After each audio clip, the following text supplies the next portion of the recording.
Have you ever felt completely drained, even without doing much physically? That feeling like your brain has run a marathon while you've just been sitting still? This mental exhaustion often comes from our minds getting trapped. We're either replaying the past, dissecting every mistake, or we're fast-forwarding into the future, worrying about every possible thing that could go wrong.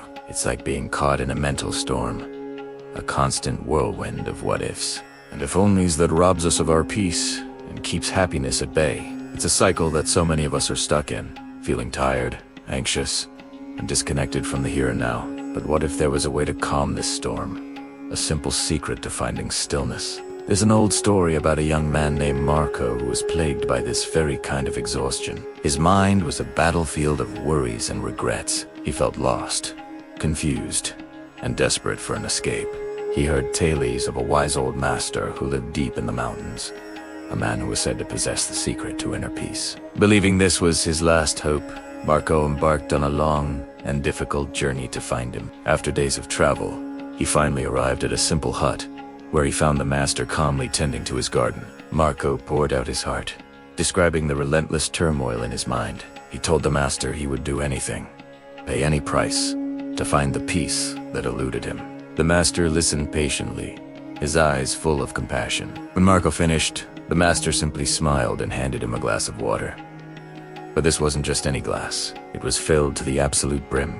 The water's surface was a perfect, fragile dome, held in place only by surface tension. A single jolt, a single misstep, and it would spill. Then, the master gave him a strange instruction. "I want you to walk around this entire mountain path and return here," he said, "without spilling a single drop of water. If you succeed, I will share the secret of peace with you." Marco was skeptical. How could this simple, almost silly task solve his deep-seated problems? But he was desperate, so he agreed. He took the glass, his hands already trembling slightly, and set off on the path. The path was not easy. It was narrow, uneven, and winding. There were loose stones, sudden gusts of wind, and distracting sounds from the forest around him. At first, Marco's mind was still a chaotic mess. He thought about how ridiculous this was. He worried about failing, about what the master would think, about the long journey home. With each of these thoughts, his hand would shake, and a little water would slosh dangerously close to the rim. He realized very quickly that his usual state of mind was his biggest enemy here. If he was going to succeed, something had to change. So, he made a conscious decision. He forced all his attention, every ounce of his awareness, onto that glass of water. He focused on the shimmering surface, on the feeling of the cool glass in his hand, on the subtle adjustments his body needed to make with each step. His world shrank, until it contained only himself, the path directly beneath his feet, and the precious, precarious water. The chirping birds, the rustling leaves, the worries about the future, the regrets about the past day all faded into the background. His mind, for the first time in years, fell silent. There was no room for anything else. There was only the present moment, the task at hand. His steps became steady, his breathing even, his movements fluid and precise. Hours later, Marco returned to the master's hut. He hadn't spilled a single drop. He placed the glass down, his heart filled with a strange sense of calm he hadn't felt in years. He looked at the master, ready for the great secret he had been promised. The master smiled warmly and asked, "As you walked the path, did you see the beautiful wildflowers by the cliffside? Did you hear the waterfall in the distance? Did you notice the hawks circling in the sky?" Marco paused. Thinking back, he had to admit, "No, master, I saw nothing but the water in the glass. My entire focus was on not spilling it." The master's smile widened, and in that time, he asked, "Did you feel anxious? Were you troubled by your past, or worried about your future?" Marco's eyes widened in realization. "No," he whispered. I felt nothing but a sense of focus. I felt peaceful." The master gently nodded. "That, my son, is the secret. Peace is not something you find out there. It is not a destination or a prize. Peace was with you the entire time you were walking. The glass was not the task. It was the tool.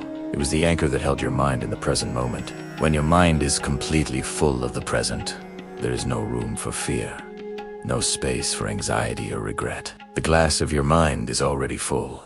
This story beautifully illustrates the power of focused attention. When we become completely immersed in what we are doing, our internal chatter naturally quiets down. This isn't some abstract philosophical idea. It's a practical, accessible tool. Think about a time you were totally absorbed in an activity. Maybe it was playing an instrument, painting, coding, playing a sport, or even just washing the dishes with care. In those moments, where was your anxiety? It was gone, wasn't it? Because your mind was full of the present. This is the essence of mindfulness. It's not about emptying your mind, which is a nearly impossible task. It's about filling it with the now. It's about anchoring your awareness to your senses, what you see, hear, feel, smell, and taste in this very moment. When you're eating, just eat. Taste the flavors, feel the textures. When you're walking, just walk. Feel your feet on the ground, the air on your skin. Be doing this. You are actively choosing where to place your attention. You are taking back control from the automatic, chaotic storm of thoughts. The story of Marco isn't just a nice parable. It's a blueprint for a profound shift in perspective. He went home a changed man, not because the master gave him a magical solution, but because he experienced the truth for himself. He didn't just learn an idea. Embodiet Italiano. He learned that peace isn't about the absence of problems. The path was still difficult. The world was still noisy. The change was internal. He had found the switch that could turn off the noise inside his own head. So, what is your glass of water? What is one simple thing you can give your full attention to today? Maybe it's the feeling of your breath as you inhale and exhale for just 1 minute. Maybe it's savoring your morning coffee without your phone in hand. Maybe it's truly listening to a loved one without planning your reply. Start small. The goal isn't to be perfectly mindful all the time. The goal is to know that you have this tool, this anchor, available to you whenever the storm inside begins to rage. By practicing this, you prove to yourself, through direct experience, that you are the master of your own mind. You have the ability to find stillness amidst the chaos. The secret isn't in a faraway mountain hut. It's in the very next task you choose to give your full, undivided attention to. Fill your mind with the present, and you will find that the peace you've been searching for has been there all along. Thanks for watching. If this story resonated with you, let me know in the comments what your glass of water will be today. And don't forget to like and subscribe for more content to help you find calm in the everyday. See you next time.